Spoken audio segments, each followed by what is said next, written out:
예, 안녕하십니까. 문재인 대통령에 대한 지지율이 2달 만에 40%대를 회복했습니다. 2달 만에 또 민주당이 국민의힘을 앞섰습니다. 리얼미터가 지난 18일에서 20일, 18, 19, 20일 동안 전국의 1,500명을 대상으로 조사한 결과 문재인 대통령의 지지율이 6% 가까이 오르면서 43%를 회복했습니다. 43.6%입니다. 문재인 대통령에 대한 부정적인 평가는 52.6%였습니다. 5% 가까이 내린 겁니다. 민주당에 대한 지지율은 32.9%, 국민의힘은 28.8%, 다시 2달 전으로 돌아갔습니다. 문재인 대통령에 대한 지지율과 민주당에 대한 지지율이 연초부터 조금씩 회복하는 기미를 보였습니다. 그런데 이렇게 갑자기 대폭으로 오른 것, 그 다음에 야당의 지지율이 갑자기 내리는 것, 문재인 대통령에 대한 부정적 평가도 갑자기 내리는 이유가 어디에 있는가라는 부분입니다. 그 폭이 크다는 겁니다. 물론 연초가 되면 좀 기자회견도 있고 또 개각도 있었고 또 새해가 되고 해서 여러 가지 요인으로 지지율이 조금 출렁이긴 하지만 그렇게 충분히 예상은 되죠. 그런데 이렇게 문재인 대통령의 지지율은 35%대까지 떨어졌습니다. 그런데 이렇게 8에서 9%까지 갑자기 지금 3주 만에 이렇게 오를 수가 있느냐. 그 다음 민주당과 국민의힘도 3, 4%지만 국민의힘이 앞서고 있다가 이게 바로 꼭 그 폭대로 뒤집어질 수가 있느냐라는 겁니다. 대부분의 언론에서는 문재인 대통령의 신년 기자회견, 또 여러 가지 개각, 그 다음 문재인 대통령이 이제 국정을 통합하겠다는 쪽으로 국정 운영의 방향을 좀 바꾼 것, 이런 것들이 영향을 미쳤지 않느냐, 이렇게 분석을 하지만 저는 그렇게 보지 않습니다. 그 부분은 좀 이따가 말씀을 드리고요. 눈여겨볼 것은 문재인 대통령에 대한 긍정평가가 서울에서는 37.3%, 별로 오르지 않은 그대로입니다. 근데 부산, 울산, 경남에서는 43.3%가 올랐습니다. 무려 10% 가까이 올랐습니다. 43.3%. 대구, 경북도 그동안 비슷하게 22.7%였습니다. 민주당 지지층에서 문 대통령의 지지율이 91%를 넘었습니다. 호남도 90%를 넘었습니다. 전통적인 지지층이 결집했다는 이야기입니다. 민주당 쪽에. 연령대로는 40대에서 40대는 53%가 넘었고요. 호남 여성표가 다시 문재인 대통령의 지지율을 끌어올렸습니다. 민주당도 32.9%, 국민의힘의 28.8%를 앞지르는 이렇게 완전히 뒤집어진 형국인데, 이 같은 민주당의 지지율이 크게 오른 것도 부산, 울산, 경남의 지지율 때문입니다. 부산, 울산, 경남에서 민주당에 대한 지지율이 무려 8.4%포인트가 오르면서 34.5%를 기록했습니다.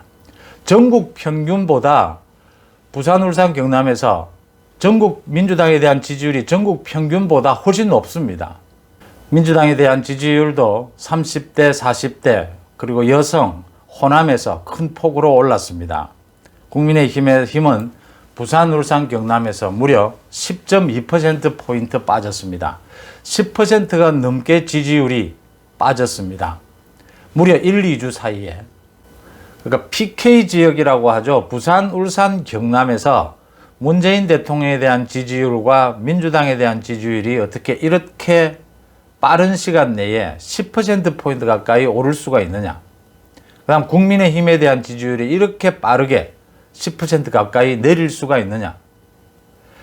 이게 굉장히 이례적이다 이렇게 하시겠지만 잘 지켜보시면 조국 사태 이후에 지난 1년 6개월 동안 PK 지역의 여론이 언제나 이랬습니다. PK는 지난 1년 6개월 동안 무려 10에서 15% 가까이가 1, 2주 사이에 출렁이는 모습을 계속 보여왔습니다. 이 부산, 울산, 경남의 지지율이 야당을 지지했다가 또 여당으로 돌아섰다가 무당청으로 돌아섰다가 하는 그 폭이 좀 크게 잡으면 15%에서 20%까지 움직였습니다. 어째서 이런 일이 벌어졌을까? 벌어지고 있을까? 지금도 계속 이런 일이 벌어지고 있는 겁니다. 이거 조금 간단하게 길게 볼 필요가 있습니다. PK 지역은 그러니까 지난 20년 동안 YS 김영삼 이후에 20년 동안 견고한 야당의 텃밭이었습니다. 야당의 국회의원들이 뭐 말뚝만 박으면 국회의원이 될 정도였죠. 그러니까 문재인 대통령이 당선되는 그때까지 20년 동안 야당의 텃밭으로서 대부분의 국회의원들이 4선 5선이었습니다.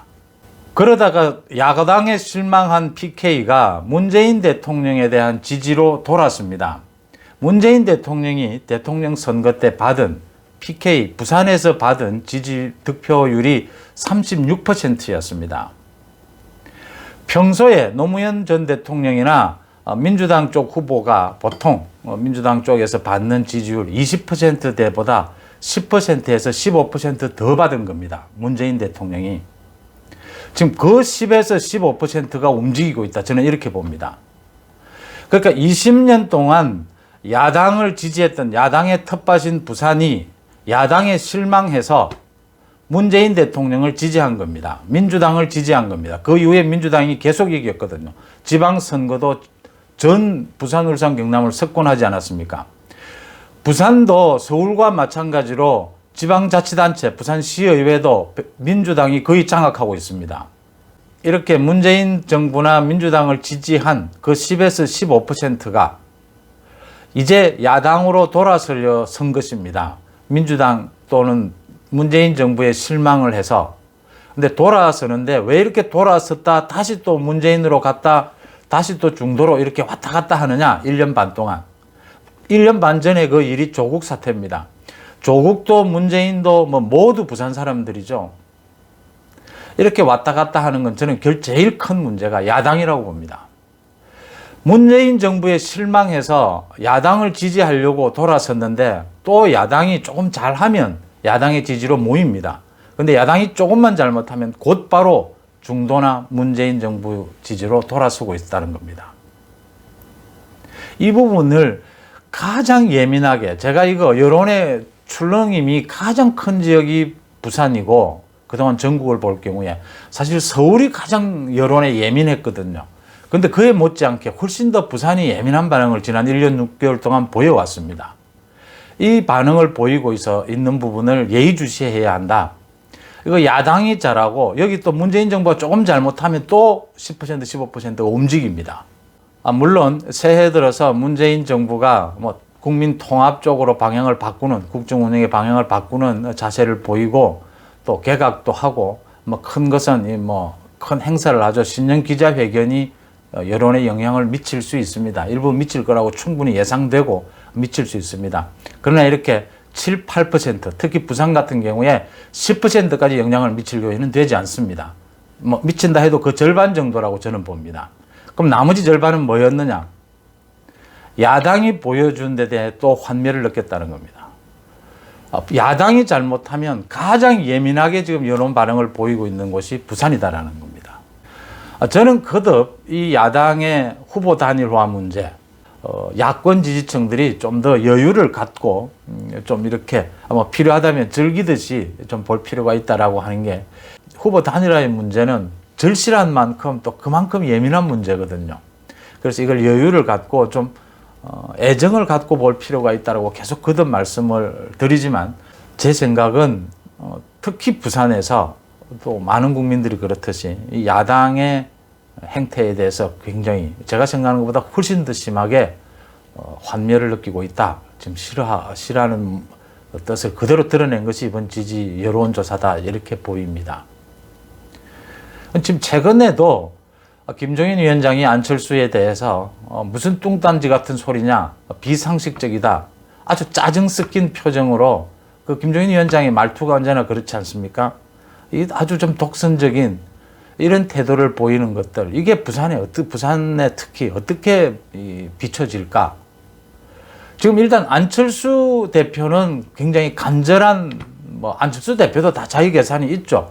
근데 굉장히 간절한 모습, 표정으로 얘기를 하고 있어요. 근데 김종인 위원장이나 국민의힘 지도부는 지금 그동안 한 2개월 동안 지지율이 좀 앞섰다고 또 오만한 모습을 보여온 게 사실이거든요. 그러다 특히 그 짜증 섞인 모습, 그런 것들이 굉장히 안 좋게 비칠 수 있다. 저는 그렇게 봅니다. 그 다음 제가 또 하나는 지금 서울과 부산 보궐선거를 앞두고 양쪽 모두 올드보이라고 그러죠. 이 기존 모두가 알고 있는 10년 전에 다 서울시장 후보로 나왔던 사람들, 또 부산에서 국회의원을 다 했던 사람들, 이 기존의 얼굴들이 모두 다시 나오면서 식상한 분위기다. 식상함을 주고 있다는 겁니다. 이게 부산이 더 심하다는 얘기입니다. 말씀드린 적이 있듯이 서울시장은 사실은 전국적인 판을 흔드는 게임이기 때문에 이 서울시장은 사실은 거물급들의 이 잔치라고 해야 되나요? 거물급들의 경쟁으로 흘러갈 수밖에 없는 대목이 있습니다. 근데 부산은 서울과 조금 더 다른 부분이 말씀드렸다시피 20년 동안 야당의 텃밭이다가 민주당으로 지지율이 옮겨갔다가 상당 부분 그 옮겨간 10에서 15%의 그 옮겨간 부분들이 이제 민주당에 실망하고 다시 야당의 손을 들어주려고 다시 야당을 쳐다보기 시작한 겁니다. 그 사람들이 요구하는 것은 야당이 이제 바뀐 얼굴을 보여달라, 바뀐 모습을 보여달라는 겁니다. 원래는 보수적 지지자였는데 문재인 대통령과 민주당을 지지했던 사람들, 그게 저는 10에서 15%라고 봅니다. 이 표가 지금 계속 움직이고 있는 겁니다. 이 층이. 이 층을 어떻게 하면 확실한 다시 보수의 표로 잡을 수 있느냐. 이것이 지금 부산에서는 관건이다. 그동안 여론조사를 보면 여당 후보보다 부산에서 야당 후보를 찍겠다는 게 20%포인트를 훨씬 넘었습니다. 압도적으로 지금 야당을 지지하겠다는 겁니다. 문제는 야당이 새로운 얼굴, 달라진 모습을 보여달라는 겁니다. 지금 그걸 보여주지 못하고 있다. 이렇게 보입니다. 김종인을 비롯한 국민의힘의 지도부의 오만한 태도, 그 다음 두 번째, 부산의 경우에서는 특히 새로운 얼굴들, 부산시장 보궐선거를 두고 새로운 얼굴들을 내놓지 못하고 있다. 이 부분으로 인해서 그 외에 이제 신년 기자회견의 부분도 있겠고, 개각의 부분도 있겠고, 새로운 분위기의 부분도 있겠고, 이렇게 가미되면서 지금 10% 가까운 지금 지지율이 출렁이 있다는 겁니다. 전국적으로. 무엇을 얘기를 하는지, 물론 지지율 한 번으로 가지고 이렇게 모든 전략을 바꾸고 할 건 아니지만 지금 당장 바꿔야 할 것은 김종인 위원장의 그 태도부터 바꿔야 합니다. 김종인이가 안철수나 오세훈이나 나경원이나 다른 많은 후보들의 어느 후보가 옳고 어느 후보가 된다 안 된다를 결정할 권한은 김종인에게 없습니다. 그걸 결정할 수 있는 사람은 국민이고 서울 시민입니다. 김종인이가 왜 결정을 합니까? 모든 걸. 그 짜증 섞이고 오만한 태도, 그 태도에 질린다는 겁니다, 지금. 서울도 그렇고 부산도 그렇고. 당장 그걸 고치지 않으면, 물론 야권 후보 단일화 문제는 예민한 문제인데 밀고 당기고 갈 수 있습니다. 약간의 짜증을 불러일으킬 수 있습니다. 그래서 지켜보는 사람들도 여유가 좀 필요하죠. 하지만 그 밀고 당기고 하는 과정에서도 조금씩 진척되는 모습을 보여줘야 되고요. 좀 더 진지한 모습을 보여줘야 하는 겁니다. 국민의 지금 그 야당 후보를 단일화하라라고 하는 이 국민의 성원이 엄청나지 않습니까? 그 바람이. 그걸 안다면 진지하게 조금이라도 전진하는 모습, 조금이라도 국민들에게 짜증을 덜 줄 수 있는 모습을 보여주기 위해서 노력해야 한다는 점입니다. 그 점을 놓치게 된다면 아주 위험한 상황이 올 수도 있다. 서울뿐만 아니라 부산까지도 모두 다 질 수 있는 상황도 올 수 있다. 지금 이대로라면은 그런 아주 의미심장한 지지율 결과가 나왔다. 이렇게 저는 봅니다. 여러분들 생각은 어떻습니까? 고맙습니다.